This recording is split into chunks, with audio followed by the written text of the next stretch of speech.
Hi, great people. Happy new month, by the way. It's the month of the brewery. You know what I mean? And most of all, it's the month of love. I hope you guys find your soulmates. And yeah, February be nice to you. Mine is just to wish you well in your hustles and bustles this new month. And may February treat you well. Otherwise, Institute Papa Masa brings you the story or other fascinating facts about koala bears. And there is this particular interesting part that koala fingerprints are actually quite indistinguishable from those of human beings. Can you even believe that? Can you even imagine it?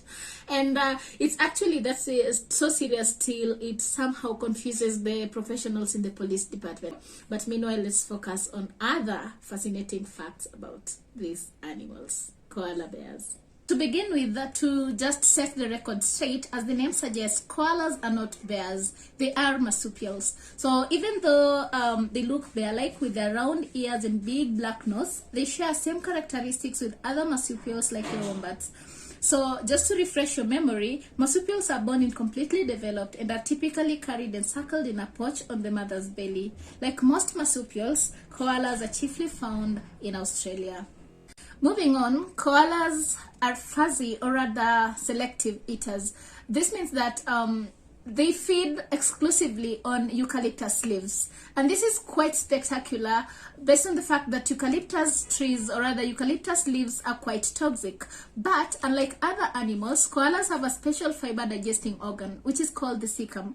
The cecum helps to detoxify the chemicals that are found in the leaves.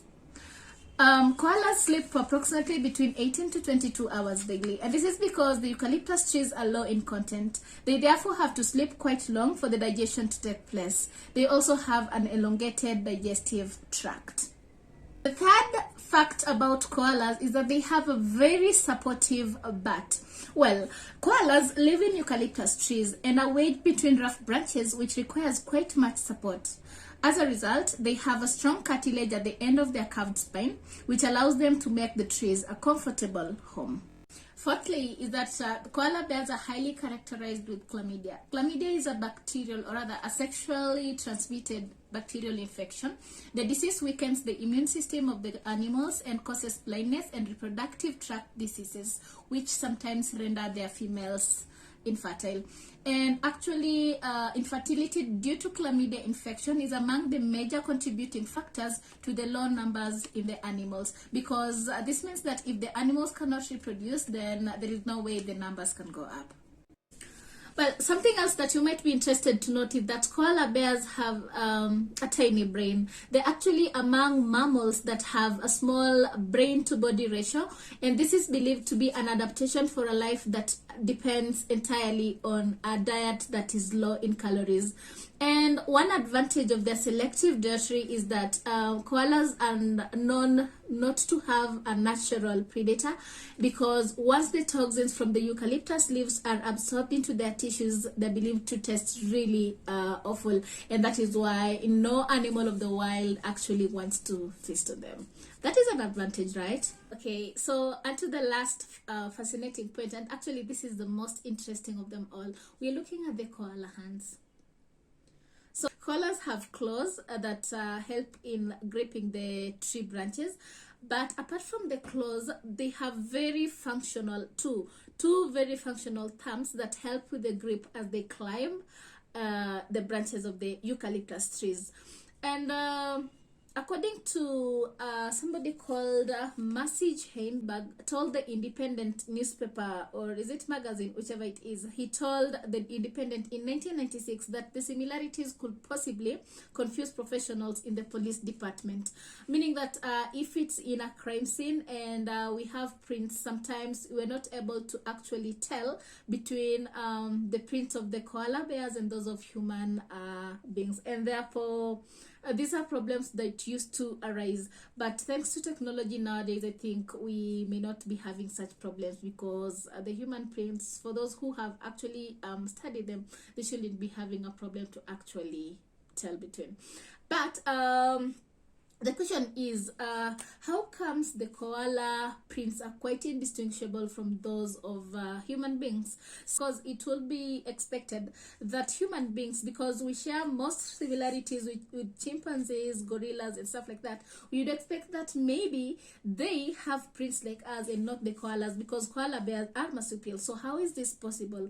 So Gizmo, according to research that was conducted by Gizmodo, which is a science and science fiction website, it says that mammals and marsupials split from a common ancestry about 125 million years ago.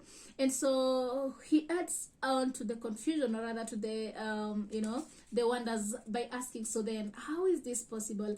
And he goes ahead to say that this can be explained by what we call convergent evolution. Where the biologists in the house? So convergent evolution is the one that is able to actually explain this, because according to convergent evolution, it states that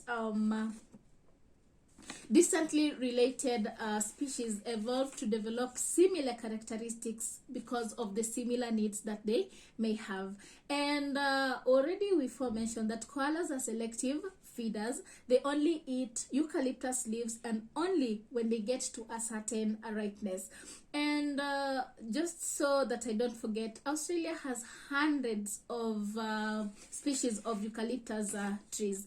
And koalas are always picky about which leaves to feed on. The flavors always depend on the soil types that the trees are growing on, and mostly they prefer the eucalyptus trees that grow on rich soils.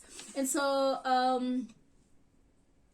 they call the whorls, the whorls and the loops, WHORLs, and loops, like the grooves on the fingertips there. So that are there in the koala bears are believed to always allow them feel the texture of the leaves and see if they're the right texture for them to be able to eat. And this is actually similar to that of human beings, because we use the prints on our hands when we want to find details in texture. Mostly when you want to buy a piece of cloth and you want to feel if it's the right texture for what you want, you can always do that with your fingerprints. And so this is like, when we say that convergent evolution explains, we develop similar characteristics because of similar needs. So that aspect of the koala bears feeling the texture of their leaves with their fingers is what simulates the human aspect of finding details in texture. And this explains why possibly we have the same characteristics, or rather their fingerprints are quite indistinguishable from those of human beings. That's all from Insight with Pepper Masa. Hope you've learned something. Do tell me which is the most fascinating insight that fascinating fact, about koala bears that you've heard from me today, and tell me if there's something else that you want to hear. Otherwise, thanks for following me through. It's been an amazing time. Until next time, see you in our next video.